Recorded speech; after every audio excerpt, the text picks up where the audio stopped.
Hello বন্ধুরা, গোপাল রান্নাঘর থেকে তোমাদের সাদর আমন্ত্রণ জানাচ্ছি। বন্ধুরা, আজকে যে রেসিপিটা নিয়ে এসেছি সেটা হচ্ছে একটা ইন্দো মেক্সিকান রেসিপি। এবার তুমি বলতে পারো যে এটা মেক্সিকান রেসিপি, বাট তুমি কেন ইন্দো বলছো? এটা হচ্ছে ট্যাকোস। এটা সাধারণত একটা মেক্সিকান রেসিপি, কিন্তু আমি ইন্দো কেন বলছি সেটা পরে আমি তোমাদের বলে দিচ্ছি কেন বলছি। এটা ভেজ ট্যাকোস হতে পারে, এটা চিকেন ট্যাকোস হতে পারে, এটা বিফ ট্যাকোস হতে পারে, বা যে কোনো কিছু দিয়ে পনির ট্যাকোস হতে পারে, যে কোনো কিছু দিয়ে বানাতে পারো। কি করে করছি দেখুন। প্রথমে আমি বেশ খানিকটা ময়দা, তাতে খানিকটা নুন এবং সাদা তেল, এখানে আমি অফ ক্যামেরাতে অল্প হলুদ দিয়েছি, তুমি হলুদের পরিমাণ বেশি দিলেও পারো। খুব সুন্দর করে ময়াম দিয়ে এইখে নিতে হবে। ঠিক আছে বন্ধুরা, এমনি নর্মাল ওয়াটারই এখানে ইউজ করবে, নর্মাল জলই এখানে ব্যবহার করবে। তবে ট্যাকোস সাধারণত হলুদ রঙের হয়, আমার পরিমাণটা একটু কম হয়েছে, তোমরা একটু বেশি করে দিও। ঠিক আছে, এরপর দেখো একটা চাটনি বানিয়ে নিচ্ছি। এটা ধনেপাতা আছে, এখানে আছে রসুন, এখানে আছে আদা, কাঁচা লঙ্কা এবং তেঁতুলের পাল্প। ঠিক আছে, এরপর দেখো এর মধ্যে আমি সবটা দিয়ে একটু বিট নুন দিয়ে দিলাম। আর যেহেতু ইন্দো কথাটা ব্যবহার করছি, সুতরাং আমাদের মুখ অনুযায়ী একটু মিষ্টি দিয়ে পেস্ট করে নিলাম। ওখানে দেখো 3টে আলু সেদ্ধ ম্যাশ করে রেখেছি। সবজির মধ্যে কুচিয়ে রেখেছি পেঁয়াজ, শিমলা মির্চি, রেড বেল পেপার, টমাটোর, কাঁচা লঙ্কা এবং ধনেপাতা। আচ্ছা, ওই ধনেপাতার চাটনিটা কিন্তু দেখো তৈরি হয়ে গেছে। আমি কড়াইতে 1 চামচ তেল দিয়ে সাদা জিরে ফোড়ন দিয়ে আমি পেঁয়াজগুলো দিয়ে দিলাম। ঠিক আছে বন্ধুরা, এরপর পেঁয়াজ ভাজার সাথে সাথেই কিন্তু আমি ক্যাপসিকামগুলোকেও, অর্থাৎ এই ক্যাপসিকামগুলোকেও দিয়ে দেবো। এরপর আমি রেড বেল পেপার কুচিয়ে রেখেছি, সেই রেড বেল পেপারগুলোও দিয়ে দিচ্ছি। সবগুলোই একসাথে আমি ভাজতে শুরু করেছি। তারপর দেখো যে টমেটোটা আমি কুচিয়ে রেখেছি, সেই টমেটোটাকেও আমি কিন্তু দিয়ে দিলাম। ঠিক আছে, কাঁচা লঙ্কাগুলো দিয়ে দিলাম, দিয়ে সমস্ত কিছু দিয়ে আমি খুব ভালো করে ভাজতে শুরু করলাম। ঠিক আছে বন্ধুরা, এখানে আমি যে 3টে আলু সেদ্ধ করে রেখেছি, সেই আলু সেদ্ধটাতে সামান্য নুন দিয়েছি, সুতরাং এখানে নুনের পরিমাণটা আমি একটু কমই দেব। ঠিক আছে, সেই জন্য আমি কমই নুন দিলাম, যেহেতু আলু সেদ্ধটা আমি যখন ম্যাশ করেছি তখন একটু নুন দিয়ে ম্যাশ করেছিলাম। আমি এই নুন দেওয়ার পর এতে একটু হলুদের গুঁড়ো এবং একটু লঙ্কার গুঁড়ো দিয়ে দিলাম। দিয়ে আমি আবার পেঁয়াজ এবং ক্যাপসিকামগুলোকে লঙ্কা সমেত ভাজতে শুরু করলাম। দেখো কত কালারফুল দেখতে লাগছে। যখন এগুলো ভালো করে ভাজা হয়ে গেছে বন্ধুরা, সেই সময় আমি যে নুন সমেত আলুটাকে ম্যাশ করে রেখেছিলাম, এই আলুটাকে কিন্তু আমি, এই দেখো এখানে আমি খানিকটা আমচুর পাউডার দিলাম। আমচুর পাউডারটা হলে একটু টক মিষ্টি স্বাদ হয়। এরপর দেখো আমি এখানে আলু সেদ্ধটা দিয়ে দিলাম। ঠিক আছে বন্ধুরা, এবার আলু সেদ্ধটাকে আমি এই সমস্ত সবজির সাথে ভালো করে মিশিয়ে নিলাম। এখানে তোমরা ওটস বলছি, তোমরা এখানে কিন্তু কর্ন সেদ্ধ করেও কিন্তু নুন দিয়ে কর্ন সেদ্ধ করে কর্নও দিতে পারো। আচ্ছা, এখানে বাইন্ডিংয়ের জন্য আমি আলুটাকে ইউজ করেছি। এখানে দেখো ময়দাটা যা মেখে রেখেছিলাম তার থেকে লেচি কেটেছি, ছোট ছোট লেচি কেটে এটা অনেকটা লুচির থেকে একটু বড় সাইজ করে আমি বেলে নিচ্ছি। খুব বড় নয়, মস্ত বড় বড় রুটি নয়, তবে লুচি থেকে একটু বড় করে আমি ময়দার সাহায্যে এই ইয়েগুলোকে বেলে নিচ্ছি। এরকম করে সব লেচিগুলোকে আমি বেলে নিচ্ছি। বন্ধুরা, তোমরা যে পুরটা তৈরি করবে, আমি আগেই বলেছি যে ওটা পনির দিয়েও করতে পারো, ওটা কিন্তু তোমরা চিকেন দিয়েও করতে পারো, ওটায় কর্নও দিতে পারো, তোমাদের ইচ্ছে অনুযায়ী। ঠিক আছে, নিজেদের ভালো লাগার উপরে নির্ভর করবে। আমি এখানে ভেজ করছি। এবার তোমরা প্রশ্ন করতে পারো যে আলু সেদ্ধটাকে কেন ব্যবহার করলে? ওটা বাইন্ডিংয়ের জন্যে। দেখো এবার ওই ছোট ছোট যে লুচির মতো জিনিসগুলোকে গড়েছি সেগুলোকে কিন্তু খুব ভালো করে সেঁকছি না, রুটি শেখার মতো সেঁকছি না, জাস্ট দুটো পেট একটুখানি ঘুরিয়ে নিচ্ছি, জাস্ট গরম হয়ে গেলেই সেটা নামিয়ে দিচ্ছি। অর্থাৎ কাঁচা ময়দা বা আটাটাকে কিন্তু আমি এখানে ইউজ করছি না। বন্ধুরা তোমরা কিন্তু আটার পরিবর্তে কিন্তু ময়দার পরিবর্তে তোমরা আটাও ইউজ করতে পারো, কারণ অনেকেই কিন্তু ময়দা প্রেফার করেন না, আটা করেন।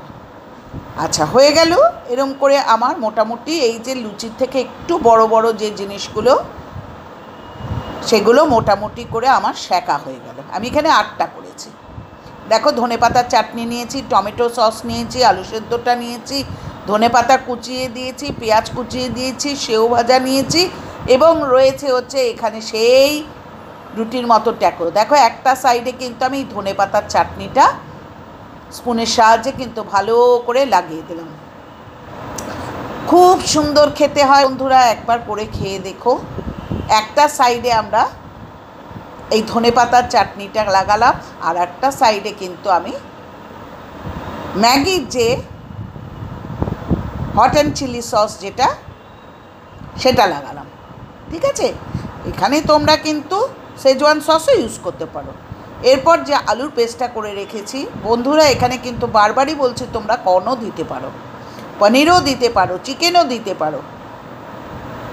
এবার সেটা দিয়ে দিলাম। ঠিক আছে, এরপর দেখো আমি ধনেপাতার চাটনি দেওয়া সত্ত্বেও এখানে কিছু কুচিয়ে ধনেপাতা, কাঁচা লঙ্কা এবং পেঁয়াজ দিয়ে কিন্তু আমি একটা ওপরে দিয়ে দিলাম।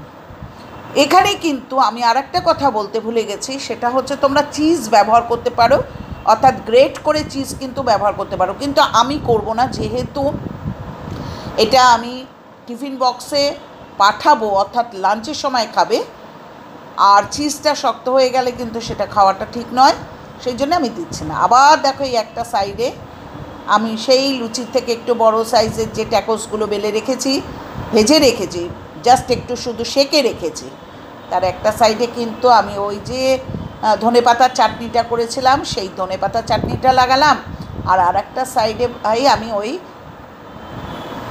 হট অ্যান্ড সুইট ম্যাগির যে hot and sweet tomato ketchup যেটা বা টমেটো সস যেটা সেটা লাগালাম। ঠিক আছে বন্ধুরা, এরপর দেখো আবার এবার কিন্তু আমি ওই ধনেপাতার সাইডটায় কিন্তু আলুর পুরটা লাগিয়ে দিলাম। ঠিক আছে, আর এই যে সস বা চাটনির উপরেই কিন্তু টেস্টটা নির্ভর করে, সুতরাং সসটা আমি আর একটু সুন্দর করে ধার দিয়ে লাগিয়ে দিলাম। আবারও বলছি বন্ধুরা, এখানে তোমরা চিজও কিন্তু ব্যবহার করতে পারো, বারবারই বলছি এই আলু সেদ্ধের উপর তুমি গ্রেটেড চিজও কিন্তু দিয়ে দিতে পারো, কিন্তু যেহেতু আমি লাঞ্চ বক্সে পাঠাবো সুতরাং এটা কিন্তু ঠান্ডা হয়ে গেলে চিজটা খাওয়া যায় না, সেই জন্য আমি পাঠাচ্ছি না। এবার আমি ফোল্ড করে দিলাম, দেখো ওপরে ধনেপাতা এবং কাঁচা লঙ্কা পেঁয়াজ দিয়ে ফোল্ড করে দিলাম, এখানে তুমি চিজও দিতে পারো, বারবার বলছি, দিয়ে আমি ফোল্ড করে দিলাম, হয়ে গেল আমার আর একটা ট্যাকোস।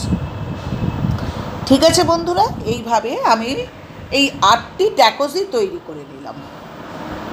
দেখেছো আমি এই 8টি ট্যাকোসই তৈরি করে রেখেছি, ঠিক এই একইভাবে কিন্তু আমি সমস্ত ট্যাকোসগুলোকে গড়ে নিলাম।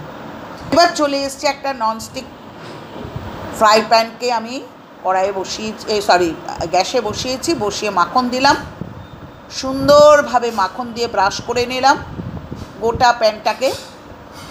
এরপর আমি যেই প্যানটা গরম হয়ে গেল, আমি কি করব, এই ট্যাকোসগুলো বসিয়ে দেব। আমি প্রথমে একটাই করছি, দেখো এই একটাই আমি বসিয়ে দিলাম। ঠিক আছে বন্ধুরা, দেখো এই মাখনের মধ্যে কিন্তু, আর এখানে কিন্তু মিডিয়াম ফ্লেমে কাজটা করবে, বেশি হাই হিটে করবে না, তাহলে পুড়ে গেলে কালো কালো দেখতে লাগে, ভালো লাগে না। একটা একটা করে ট্যাকোস আমি বসিয়ে দিচ্ছি।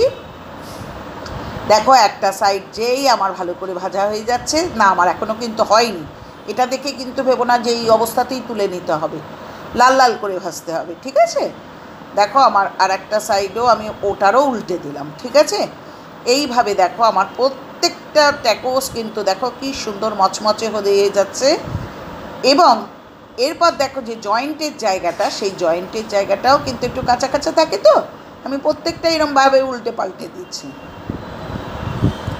এবার দেখো এই যে জয়েন্টের জায়গাটা যে জায়গাটা একটু সাদা সাদা দেখতে লাগছে সেই জায়গাটা কিন্তু আমি এরকমভাবে দুটো কাঁটার সাহায্যে ধরে আস্তে আস্তে সোজা করে দাঁড় করিয়ে কিন্তু আমি ভালো করে ভেজে নেব। ঠিক আছে বন্ধুরা, দেখছো আমি এরমভাবে ধরে মাখনের মধ্যে আস্তে আস্তে আস্তে আস্তে আস্তে আস্তে এরম করে ভেজে নেব দুটোকেই। ঠিক আছে, এইভাবে আমি সমস্ত ট্যাকোসগুলোকে একটা একটা করে জাস্ট মাখনের মধ্যে ফ্রাই করে তুলে নিলাম। দেখো বন্ধুরা, আমার ট্যাকোস রেডি টু সার্ভ। এরপর আমি এখন বলছি কেন আমি ইন্দো মেক্সিকান ট্যাকোস বলেছি। এটা কালারফুল করার জন্যে বা এটাকে খেতে একটু ইয়ামি বা টেস্টি করার জন্যে আমি কিন্তু চিজের বদলে একটু সেউ ভাজা দিয়ে দিয়েছি। ঠিক আছে, কারণ ওই সেউ ভাজাটা মুখে পড়লে দেখতেও ভালো লাগে। দেখো এই ফাঁকের মধ্যে আমি কিন্তু সেউ ভাজা দিয়ে দিয়েছি। ঠিক আছে বন্ধুরা, এবার বলি বন্ধুরা, এটা একটা যথেষ্ট সুন্দর হেলদি ব্রেকফাস্ট আইটেম, লাঞ্চেও খেতে পারো, সুতরাং করো, ভালো লাগবে। আর পুরনো বন্ধুরা যারা আমাকে এইভাবে সমর্থন করে যাচ্ছ তাদের আর আমি কি বলবো, তোমাদের অজস্র ধন্যবাদ, ভালোবাসা জানাচ্ছি। সুস্থ থেকো, ভালো থেকো। আর নতুন বন্ধুদের বলছি বেল আইকনটা প্রেস করে ওই চ্যানেলটা সাবস্ক্রাইব করো, লাইক করো, কমেন্ট করো, শেয়ার করো।